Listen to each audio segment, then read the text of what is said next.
Start. तो काळ पारतंत्र्याचा होता. त्या काळची परिस्थिती गरिबीची होती. त्या काळी कोणाच मुलींना शिकवत नव्हते. सावित्रीबाईंच्या आई वडिलांनीही त्यांना शिकवले नव्हते. त्या 9 वर्षांच्या असतानाच त्यांचा विवाह ज्योतिबा फुले यांच्या सोबत झाला. त्यांना शिक्षणाची खूप आवड होती, परंतु त्यांना कोणी शिकवले नव्हते. सावित्रीबाईंना शिक्षणाची आवड आहे असे ज्योतिबा फुले यांना समजले. त्यांनी सावित्रीबाईंना काहीही झाले तरी शिकवायचेच असे ठरवले.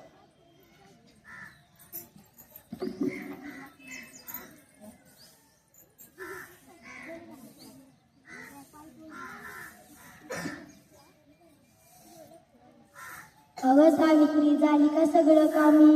हो, एवढंच राहिलंय. मग झाडून घेते, मग होती सर्व काम झाले असती तर हात धुवून ये पटकन.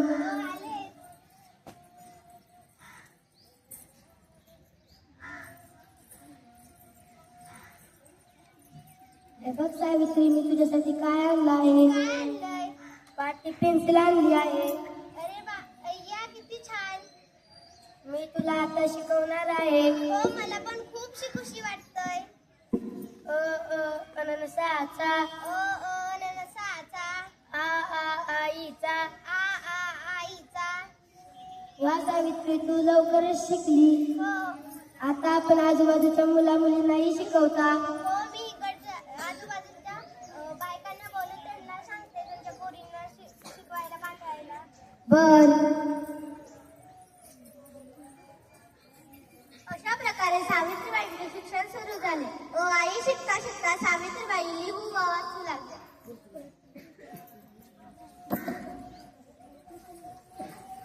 अगं शांता, पारू, सखू, राणी, इकडे या जरा. काय ग झालं बाई, काय झालं? अगं, तुम्हाला माहित आहे का, मी लिहिला वाचायला शिकलीये. हो का? तुमच्याही पोरी पाठवताल का माझ्याकडे लिहिला वाचायला शिकायला? नको नको नको, यावेळेस नाही बाई नाही, आम्ही नाही पाठवणार आमच्या मुलींना. लोक काय म्हणतील? अगं, तुमच्या मुली शिकून मोठ्या होतील, त्यांची प्रगती होईल. हो हो, आम्ही पाठवतो मुलींना. मग उद्या तुम्ही पाठवा मुलींना. हो.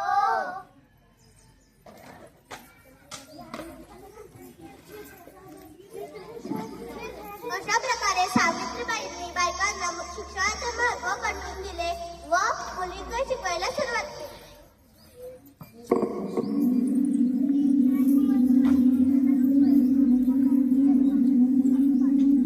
ओवी, माईक दुसरीकडे ठेव, इकडे ठेव, आवाज घुमतो.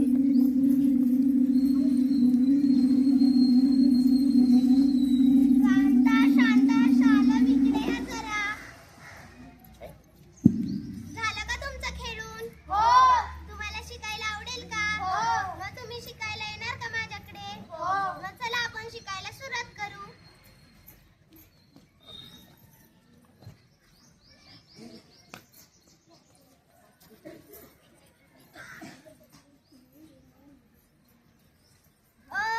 अननसाचा, अननसाचा, आईचा, आईचा, इमारतीचा, इमारतीचा. हे तुम्ही लिहून आणा घरून. हो.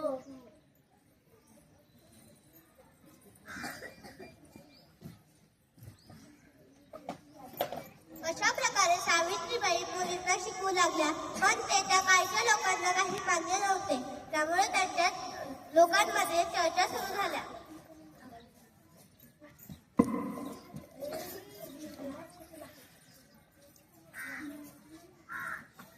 अरे रामभाऊ, ऐकलंस का?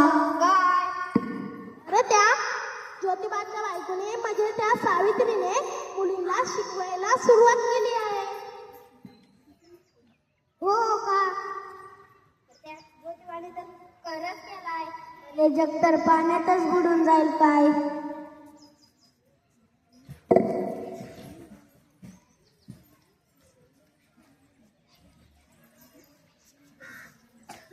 सावित्रीबाई आधी स्वतः शिकल्या, नंतर मुलींना शिकवले. त्यामुळे लोक त्यांच्या अंगावर दगड, शेण, चिखल फेकू लागले.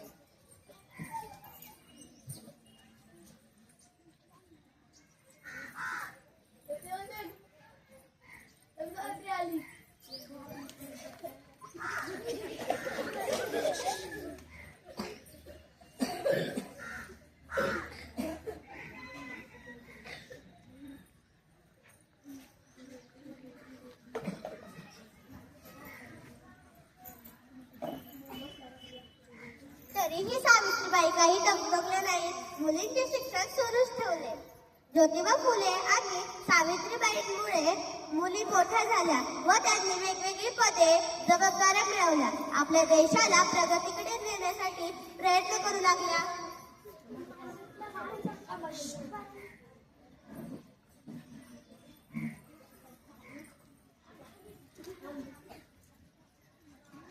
मी सावित्रीबाई ज्योतिराव फुले यांच्यामुळे आज डॉक्टर बनू शकले. म्हणून मी सर्व रुग्णांना औषधोपचार करून सर्वांना बरे करीन.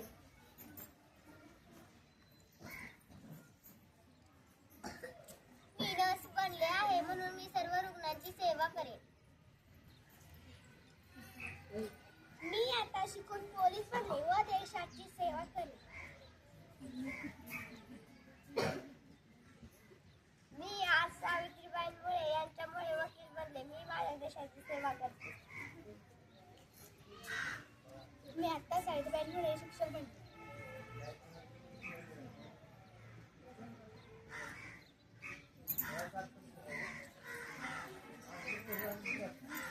तो काळ फार वेगळा होता.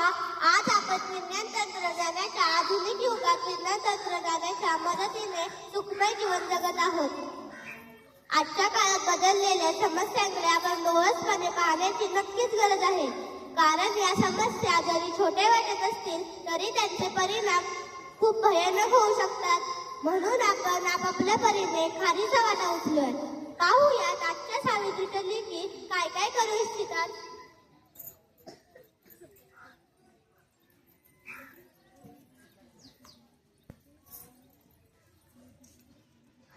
परिसर आपला स्वच्छ ठेवूयात. नेट तरी म्हणा की फोटो काढा तर लगेच जाताय तुम्ही. परिसर आपला स्वच्छ ठेवूयात. कोणीही वहीचे कागदे फाडू नये. ज्यांना त्रास होईल असे वागू नये. आपण वृक्षतोड करू नये. आपण खाल्लेली कागदे आपल्या कापडी पिशवीत ठेवूया. झाडे लावा, झाडे जगवा.